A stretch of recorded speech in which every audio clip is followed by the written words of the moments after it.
Olá pessoal, sejam bem-vindos a mais um vídeo do canal NET Didata. Hoje nós vamos falar um pouco sobre o pré-modernismo, lembrando que esta é a nossa 19ª aula da playlist de literatura. Então, para você que chegou no canal agora, saiba que existem várias outras aulas que podem ser muito interessantes para você que está estudando sobre a literatura. Primeiramente, vamos falar um pouco sobre o contexto histórico.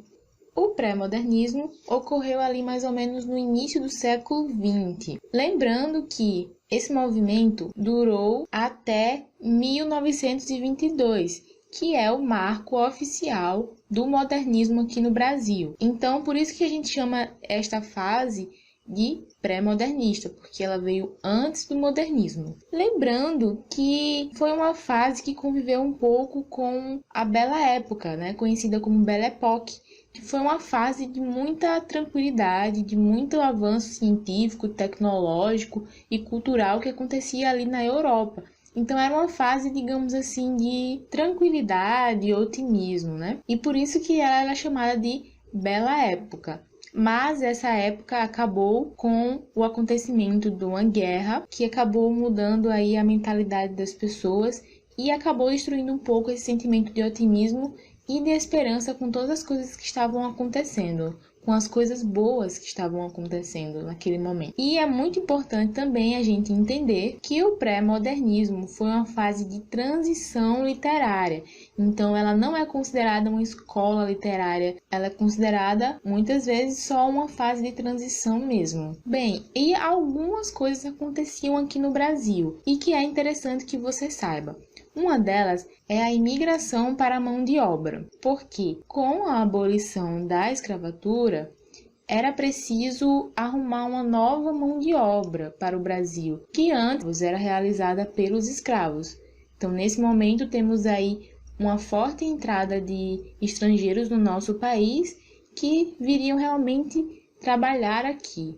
Iriam substituir a mão de obra escrava. Só que nesse caso, esses imigrantes não viveriam nas mesmas condições dos escravos, viveriam já em condição assalariada e seriam trabalhadores assalariados. Outra questão muito importante é a desigualdade social. Desigualdade essa que provocou algumas revoltas, como por exemplo a revolta dos jagunços, de canudos e revoltas de operários. Lembrando que essa já era uma fase mais industrializada aqui no Brasil, com muitas fábricas e com operários também. Bem, também temos a insatisfação popular, porque além dessas desigualdades, havia também a questão das condições de trabalho, que não eram lá essas coisas, Além disso, temos a República do Café com Leite. Provavelmente você já viu em história que os governos de São Paulo e de Minas Gerais ficavam intercalando na condução do país, se mantinham no poder, ora representante de São Paulo, ora representante de Minas Gerais. E, como eu falei, a Bela Época foi interrompida pela guerra, e essa era justamente a Primeira Guerra Mundial, um fato muito importante e muito significativo na hora de estudar outras matérias além de história, no nosso caso aqui, a literatura, tá? Por fim, aqui temos o comunismo versus capitalismo. Temos então essas duas forças em um combate bem acentuado, bem forte. De um lado o comunismo e do outro o capitalismo. Muito bem, feita a nossa contextualização, vamos agora para uma breve introdução. Para isso, eu trouxe duas citações que vão nos ajudar a entender melhor a questão do pré-modernismo. A primeira é de um autor chamado Alfredo Bose e ele diz o seguinte: creio que se pode chamar pré-modernista tudo que, nas primeiras décadas do século, problematiza nossa realidade social e cultural.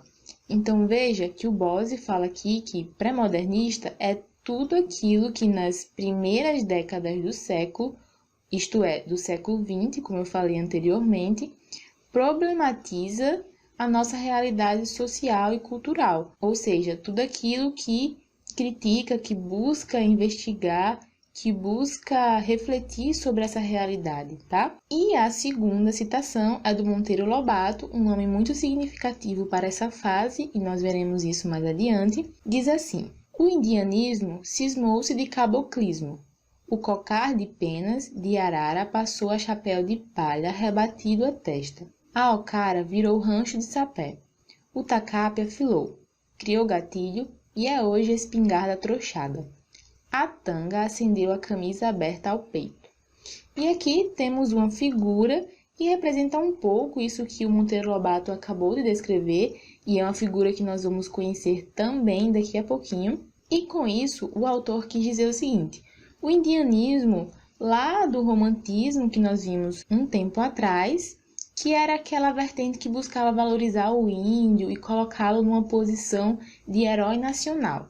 No caso aqui, o Monteiro Lobato está dizendo que o indianismo ficou para trás e o que temos agora é o caboclismo. Então, o índio sai da posição central e quem entra é a figura do caboclo, que é esse sujeito, digamos assim, miscigenado, normalmente associado ao povo sertanejo, à figura do caipira, e também associado à miscigenação entre o europeu, né, o homem branco, e o indígena, o nativo brasileiro. Após a nossa introdução, temos as características do pré-modernismo. Entre elas está a problematização social, política e cultural, como, por exemplo, a desigualdade. Em seguida, temos a presença do regionalismo, especialmente o regionalismo que fala do homem do campo, né? A região mais rural, mais sertaneja, enfim. Em terceiro lugar, temos a presença de personagens comuns, como eu acabei de falar, né? Na questão do regionalismo, temos o ambiente rural, do campo, sertanejo, e aqui temos personagens comuns, como o sertanejo, o caipira, moradores de periferias, trabalhadores, enfim, um público mais comum, digamos assim, e não tão voltado para a elite, como nós víamos muito em outras escolas literárias.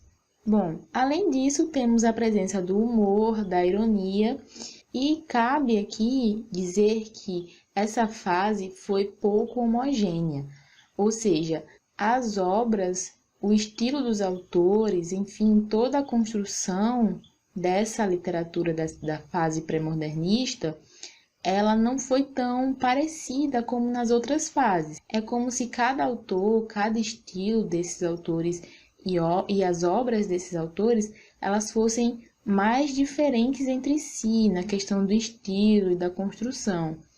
Todas no pré-modernismo, mas com diferenças muito grandes. Bem, temos também uma linguagem mais simples, muitas vezes bem coloquial, que também é um traço muito marcante do pré-modernismo. Em seguida, temos aqui a valorização da cultura brasileira, é algo muito forte desse momento.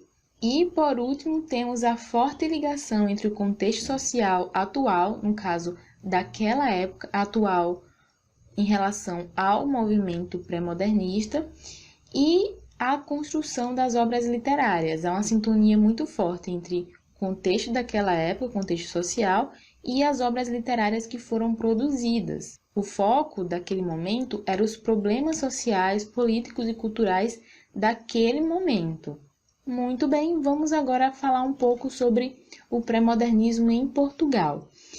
Esse momento foi muito marcado por um movimento mais geral, que envolvia a questão da cultura, a questão da literatura também, política, enfim, um movimento mais amplo que incluía a literatura. E esse movimento ficou conhecido como a Renascença Portuguesa, que buscava exaltar, buscava promover a cultura de Portugal. E nesse momento temos a forte presença do saudosismo, que é esse sentimento de valorização do passado, de sentir saudade do que passou, de uma época gloriosa. Então, nesse momento, se buscava retomar a imagem de um Portugal glorioso, poderoso, tá? E nesse contexto, temos a criação da revista A Águia, que foi considerada o órgão da Renascença Portuguesa, como se fosse o veículo desse movimento. E como integrantes dessa Renascença Portuguesa, desse saudosismo, temos nomes como Jaime Suzarte Cortesão, Teixeira de Pascoais, Leonardo Coimbra, Álvaro Pinto e Fernando Pessoa. Este último aqui, o Fernando Pessoa, é um nome muito significativo do modernismo em Portugal e nós veremos isso em um vídeo futuro.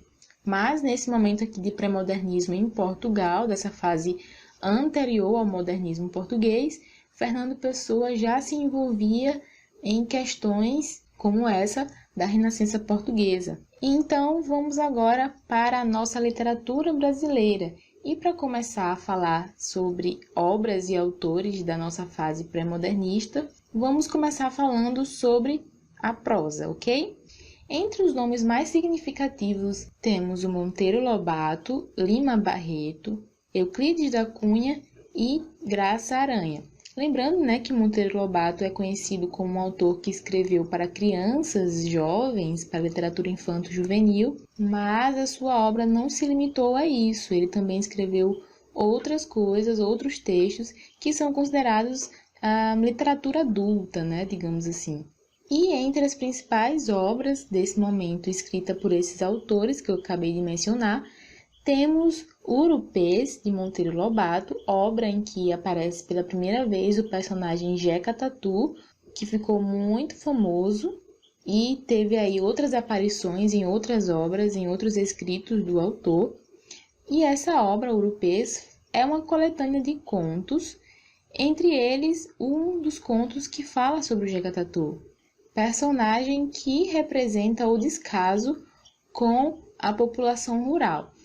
Nesse primeiro momento, o Jeca Tatu aparece mais como uma figura estigmatizada, estereotipada do homem caipira, do caboclo, que aparece lá na citação que eu apresentei para vocês na introdução do próprio Monteiro Lobato. Em seguida, aqui temos o livro Canaã, escrito por Graça Aranha, que fala sobre dois jovens imigrantes. E nesse livro são abordados alguns temas, como por exemplo a etnia e a cultura.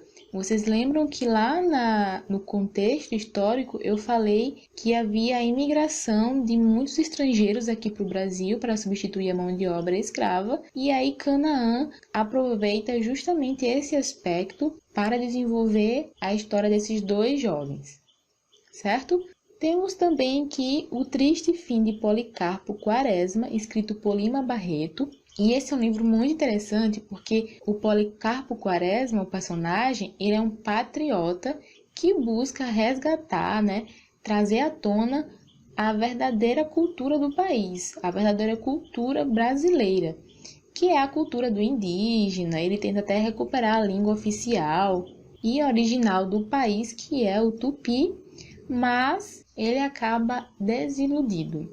Por último, temos aqui Os Sertões, de Euclides da Cunha, que é considerado um livro reportagem, porque o autor foi vivenciar aquele contexto que ele apresenta no livro e ele analisou toda aquela situação de perto. Então, dessa forma, o autor buscou retratar a Guerra de Canudos e a vida dos sertanejos. Também citei lá no contexto histórico a questão das revoltas, e entre elas a revolta de Canudos. Vamos passar agora para a parte da poesia pré-modernista aqui no Brasil. Temos dois nomes muito importantes, que é Augusto dos Anjos e Gilca Machado. Augusto, ele escreveu apenas um livro, que se chama Eu e Outras Poesias. E o autor é situado no pré-modernismo. Ele normalmente é considerado pré-modernista, mas a sua obra também apresenta alguns traços do parnasianismo e do simbolismo. O livro do Augusto dos Anjos é repleto de sonetos, que, como nós vimos anteriormente, é a forma amada dos parnasianos, É a forma preferida dos poetas parnasianos. Já a Gilca Machado é considerada uma poetisa feminista, e ela fala justamente da situação social da mulher E apesar de ser enquadrada no pré-modernismo, os seus escritos também possuem traços simbolistas. E eu trouxe aqui uma de suas obras como exemplo, que se chama Cristais Partidos. Muito bem, para começar a ler, eu trouxe um trecho de Urupês, escrito por Monteiro Lobato, que fala um pouco sobre a personagem Jeca Tatu, e um soneto do Augusto dos Anjos, que se chama O Morcego. Vamos ler o primeiro trecho. Diz assim: Jeca, interpelado, olha para o morro coberto de mourões, olha para o terreiro nu, coça a cabeça e cuspilha. Não paga a pena. Todo o inconsciente filosofar do caboclo grulha nessa palavra atravessada de fatalismo e modorra. Nada paga a pena, nem culturas, nem comodidades, de qualquer jeito se vive. Então, nesse primeiro momento, o Jeca Tatu é apresentado como uma figura do caipira mais alheio ao mundo, alheio a todas as coisas e que vive lá no seu mundo sem se importar muito com as coisas ao seu redor, sem se dar ao trabalho de muitas coisas. É considerado como um sujeito mais acomodado mesmo. E depois desta edição, o Jeca Tatu já aparece como um sujeito vítima de uma doença. Então, muitas vezes, ele é considerado um sujeito preguiçoso, mas, no fundo, ele só tem uma doença que deixa ele mais fraco, digamos assim, mais sem vigor, sem força. Mas, infelizmente, não temos tempo para ver toda essa história aqui, senão teremos um vídeo enorme, porque é muito pano para manga, certo? Vale muito a pena procurar e ler a história e ver as representações do Jeca Tatu nos diferentes momentos. Muito bem, vamos agora para o poema do Augusto dos Anjos, que se chama O Morcego, e diz assim: Meia-noite, ao meu quarto me recolho. Meu Deus, e este morcego? E agora, vede, na bruta ardência orgânica da sede, morde minha goela ígneo e escaldante molho. Vou mandar levantar outra parede. Digo, ergo-me a tremer, fecho o ferrolho e olho o teto, e vejo-o ainda, igual a um olho, circularmente sobre a minha rede. Pego de um pau, esforços faço, chego a tocá-lo, minha alma se concentra. Que ventre produziu tão feio parto? A consciência humana é este morcego. Por mais que a gente faça, à noite ele entra imperceptivelmente em nosso quarto. Então veja que, nesse poema, o eu lírico busca fazer uma relação entre o morcego que atormenta essa pessoa dentro do seu quarto à noite com a consciência humana, que também atormenta as pessoas à noite. Então veja que ele consegue fazer essa ponte entre as duas coisas. Ele consegue representar no morcego, na figura, digamos assim, repudiada do morcego, com a consciência humana, que entra no quarto e faz com que as pessoas fiquem atormentadas, certo? Essa é uma característica muito forte do Augusto dos Anjos, que é falar sobre essa questão da dor humana, da tormenta, da insignificância humana. Ele usa palavras bem interessantes, que são mais voltadas para o lado científico. Ele fala um pouco sobre a decomposição das coisas, sobre as coisas que são asquerosas, que são repudiadas, assim como ele apresenta aqui o morcego.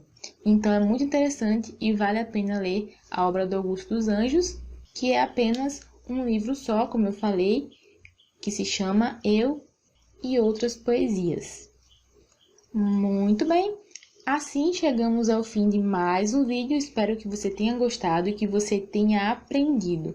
Não esqueça de deixar o seu like, de deixar suas dúvidas, suas críticas e suas sugestões aqui nos comentários. Compartilhe também esse vídeo com seus amigos e ajude o nosso canal a crescer. E é isso, obrigada por nos assistir, até a próxima e tchau, tchau!